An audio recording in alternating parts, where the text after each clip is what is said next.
Hai semua, buat kalian yang udah menonton dan mengaktifkan tombol subscribe, Mimin ucapkan terima kasih ya. Selamat menonton. Di episode sebelumnya, Junmo permisi untuk menyerahkan diri ke kantor polisi.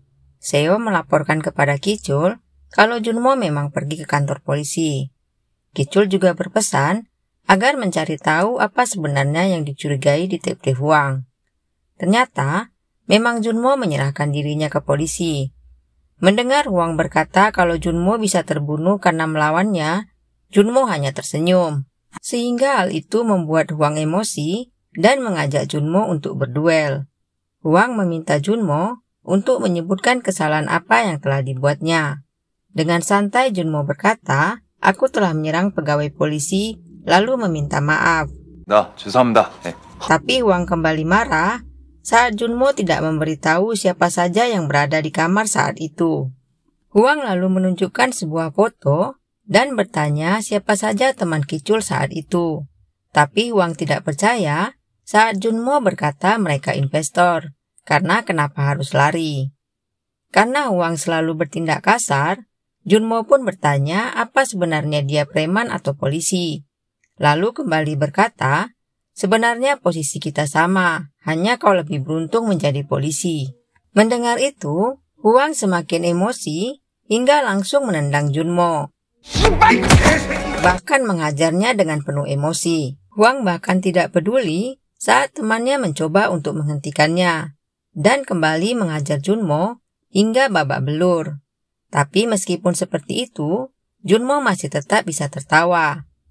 Saat sudah tenang, Hwang kembali bertanya siapa orang yang bersama Ki-chul saat itu. Tapi Junmo tetap pada pendiriannya dan tidak mengatakan hingga kembali membuat Hwang emosi. Emosinya pun terhenti saat melihat kepala kejaksaan Chang-sik datang. Chang-sik pun lalu bertanya apa di kantor polisi mereka hal seperti ini sering terjadi.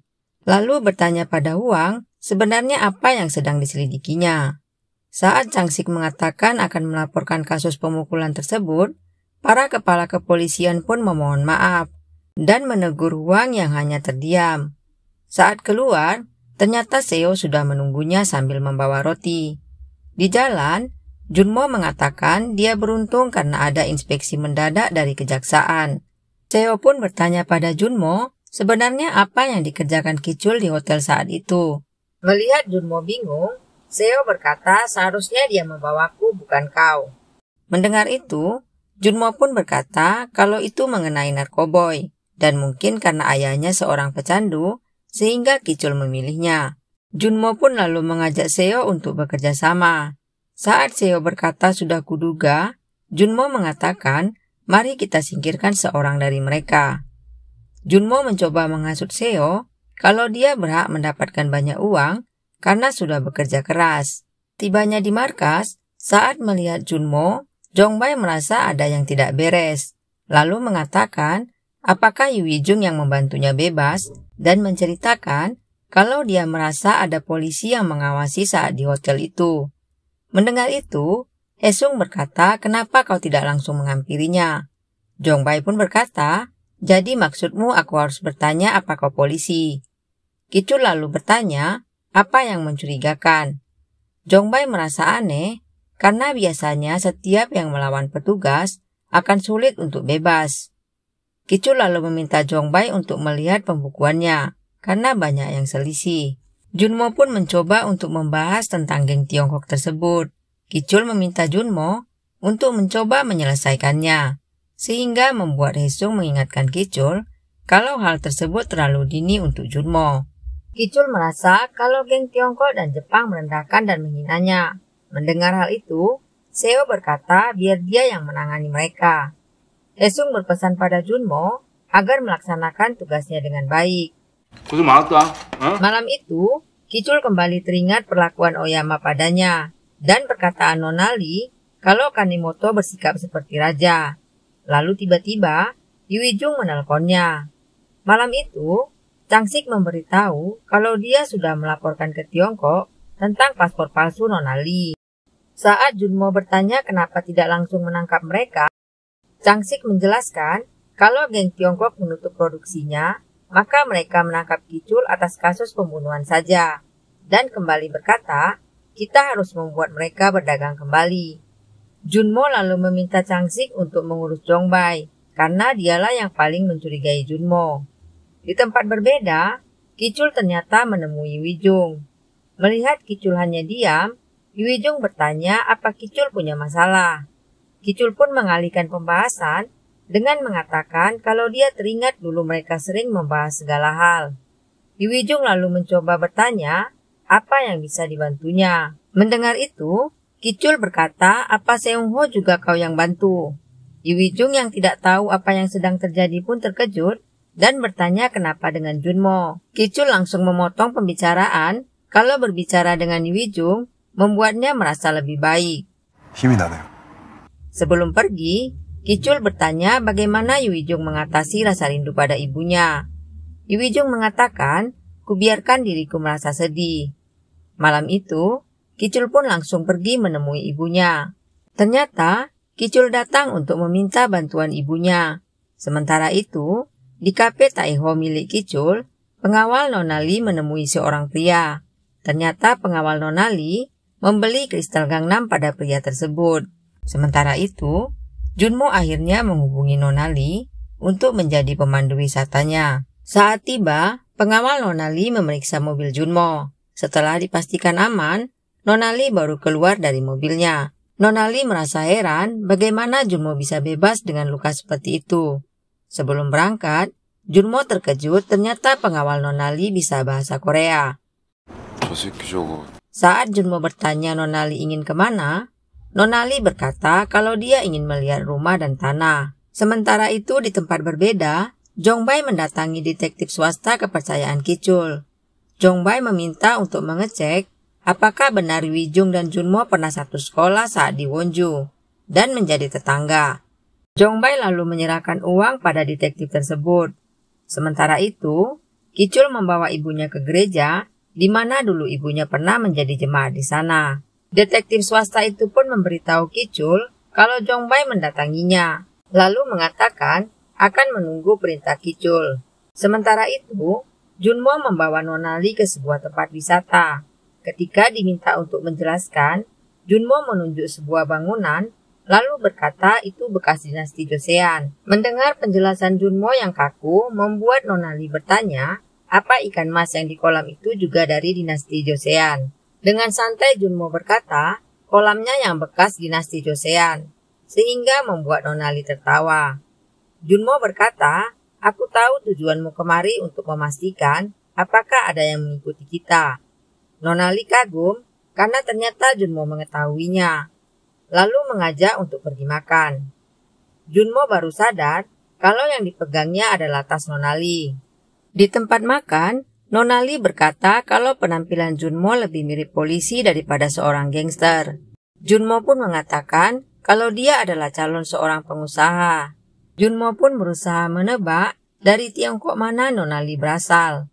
Karena jawabannya tidak ada yang benar, Junmo pun mengatakan kalau dia harus banyak belajar.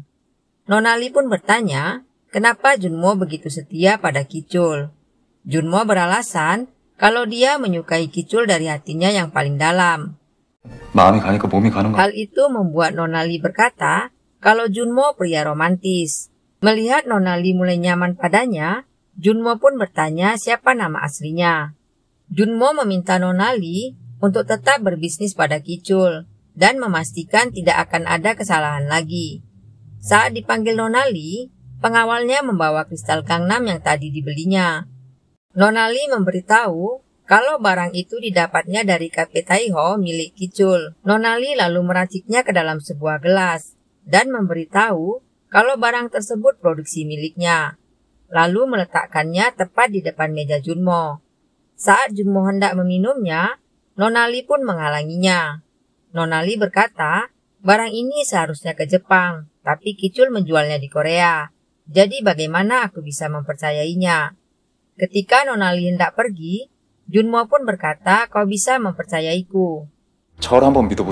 Saat Nonali bertanya, apa Junmo ingin menjadi pengkhianat, Junmo berkata kalau dia akan meminta izin Kicul. Tapi Nonali tidak setuju dan berkata apa bedanya kau dan dia. Junmo mengatakan, Kalau perbedaannya, dia akan menghabiskan waktu lebih banyak dengan Nona Lee. 계속 저랑 같이 있을 수 있잖아요. Tapi Nona Lee tetap tidak peduli dan pergi meninggalkan Junmo. Junmo lalu menceritakan kejadiannya kepada Changsi dan meminta untuk menghentikan perdagangan yang di Korea, sementara dia akan memikirkan cara membujuk geng Tiongkok tersebut. Setelah mendapat info dari Junmo, 2 orang detektif pun langsung datang menemui Jongbai di kafe tersebut. Jongbai dibawa ke kantor polisi dan ditanyai tentang kristal Gangnam tersebut. Saat ditunjukkan barang bukti, Jongbai tetap tidak mengaku. Jongbai tetap santai, bahkan memeriksa buku-buku milik detektif tersebut. Para detektif itu pun keluar dan memberi Jongbai waktu untuk berpikir, yang membuat Jongbai kesal. Akhirnya, Junmo menceritakan kepada Kichul kalau Nona Lee marah karena mereka menjualnya di Korea. Tidak berapa lama, Esung datang memberitahu penangkapan Jongbai. Para detektif itu pun kembali ke kafe Taiho, lalu memeriksa semua pelanggan. Salah satu pengedar mencoba untuk melarikan diri tapi tertangkap, dan barang bukti ditemukan padanya. Juga menangkap salah satu selebriti yang sedang teler. Saat dibawa ke kantor polisi, mereka melihat Jongbai ada di sana. Selebritis itu juga bertanya siapa yang melaporkannya. Polisi itu lalu menyebutkan nama Jongbai. Karena sudah malam, polisi pun lalu melepaskan Jongbai. Saat kembali, Jongbai menceritakan apa yang dialaminya tadi. Kichul mengatakan kalau polisi juga menggeledah kafenya. Merasa terpojok, Jongbai pun mengatakan, jadi kalian menuduhku. Dan tiba-tiba, pria yang ditangkap tadi langsung mendatangi Jongbai. Mereka ribut karena pria itu tahu dari polisi, Jongbai lah yang mengadu. Sementara Jongbai merasa tidak mengadukannya. Sambil berteriak, pria itu pun meminta Kichul untuk menghukum Jongbai. Kichul meminta mereka semua keluar, kecuali Jongbai. Sambil melihat foto persahabatan mereka, Kichul meminta penjelasan pada Jongbai. Jongbai lalu membandingkan dirinya dengan Junmo, kenapa dicurigai saat bebas dari polisi. Karena Kichul tetap tidak percaya, Jongbai mengatakan, aku tidak pernah berbohong padamu. Kichul lalu mengeluarkan laporan pembukuan mereka. Kichul bertanya, di mana sebagian barangnya. Jongbai pun memberi alasan kalau dia menyetok sebagian barang agar tidak ditinggalkan para pecandu. Saat Kichul berkata, seharusnya kau minta izinku, Jongbai mengatakan pasti kau tidak menyetujuinya. Tapi saat Kichul bertanya di mana barangnya berada, Jongbai pun terdiam. Sehingga Kichul berkata, kau pikir aku tidak tahu kalau kau menjualnya di Korea. Kichul lalu meminta Jongbai untuk pergi jauh ke pedesaan. Mendengar itu, Jongbai lalu berkata, apa salah jika aku menghasilkan uang juga? Kichul mengatakan, kau boleh melakukan semaumu, tapi tidak berbohong. Jongbai mengatakan, hanya masalah seperti itu kau tega mengusirku setelah 20 tahun menemanimu. Bahkan Jongbai mengatakan, kalau Yuijung penyebab Kichul berubah. Dengan emosi, Jongbai mengatakan kalau geng mereka selalu bermasalah semenjak kehadiran Junmo. Tapi kenapa Kichul tidak pernah mencurigainya? Sambil menangis, Jongbai berkata, seharusnya bukan aku yang kau usir tapi Seung-ho dan Yuijung. Jongbai mengembalikan jamnya, lalu berkata, kelak kau akan menyadari bahwa kau telah dibutakan. Kichul pun emosi sendiri. Melihat Junmo masih hormat padanya, Jongbai mengatakan kau tampan dalam setelan jas itu. Melihat Seo hendak pergi, Junmo pun bertanya hendak kemana. Seo mengatakan, kau bilang kita harus mendorong seseorang untuk masuk. Sementara itu, Jongbai masih duduk sambil menahan kesedihannya. Junmo lalu mendatangi Kichul dan berkata kalau perdagangan mereka tetap harus dilanjutkan.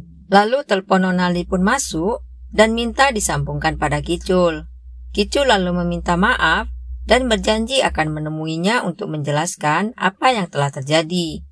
Nona Lee mengatakan kalau dia akan menerima permintaan maaf mereka jika diwakilkan oleh Seung-ho. Junmo lalu bertanya di mana dia akan menemuinya. Nona Lee yang mulai menyukai Junmo pun menjawab, "Mari kita berkencan." Junmo lalu mengatakan pada Kicul, dia akan berusaha melakukan apapun agar Nona Lee menyetujui perdagangan mereka, dan berjanji tidak akan mengecewakan Kicul. 사장님 실망시켜드리지 않겠습니다. Saat Jongbai hendak pergi, tiba-tiba Seo muncul dan memintanya untuk pergi melewati tangga. Mendengar itu, Jongbai pun langsung mengantukkan kepalanya pada Seo, sehingga Seo pun balik membalasnya. Dan Seo berhasil melumpuhkannya. Seo lalu mengatakan untuk tidak kembali ke tempat itu lagi. Keesokan harinya, Kicul kembali memanggil Wijung ke gereja. Saat Wijung masuk, ternyata ibu Kicul dan teman-teman ibunya sedang mendoakan ibu Wijung. Melihat itu, Wijung pun menjadi terharu.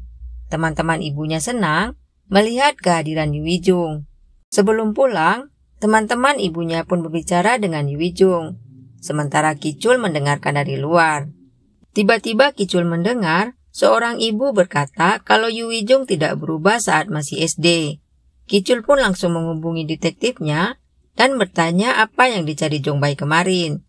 Setelah mengetahuinya, Kicul langsung memerintahkan untuk mencari informasi tersebut. Sambil menunggu informasi dari detektif tersebut, Kicul pun meminta Wijung untuk bersamanya selama 1 jam. Kicul beralasan kalau dia ingin memandangi wajah Wijung. 보고 있고 싶어서. Di tempat berbeda, Changsik mengatakan pada Junmo kalau saat ini Wijung sedang bersama Kicul. Kepala polisi yang dulu memberi informasi mengabari kepada Changsik kalau detektif swasta itu kembali datang untuk meminta bantuan. Tapi kepala polisi itu menolak, sehingga detektif itu berencana hendak pergi ke asosiasi pensiunan polisi. Sehingga membuat Junmo langsung bergerak pergi. Detektif swasta itu pun menyamar sebagai dewan pers dan meminta data ayah Wijung. Akhirnya, detektif itu berhasil mendapatkan semua informasinya. Saat akan menghubungi Kicul, tiba-tiba Junmo sudah berada di depannya. Detektif itu pun langsung menyembunyikan berkas tersebut. Junmo mencoba menghentikan detektif tersebut saat hendak menelpon Kicul. Detektif itu langsung mendorong Junmo dan mencoba melarikan diri. Karena pintunya sudah terkunci, detektif itu pun mengatakan kalau dia sudah mengetahui Junmo seorang polisi. Junmo pun mengingatkan detektif itu untuk berhenti membela preman dan mengajaknya bekerja sama. Tapi tiba-tiba, pria itu malah mendorong Junmo. Junmo pun berusaha untuk menangkapnya. Saat detektif itu memilih untuk melompat, ternyata seutas tali melilit ke kakinya. Junmo tidak sempat menolongnya, sehingga membuatnya terjatuh ke bawah. Melihat pria itu sudah tergeletak, Junmo pun langsung mengambil berkas miliknya. Ternyata semua berkasnya sesuai, sehingga membuat Junmo merasa bersyukur. Sementara itu, karena sudah 1 jam, Wijung pun akhirnya permisi pada Kicul. Kicul mencoba menghubungi nomor detektif tersebut, tapi tidak aktif karena sudah dipegang Junmo.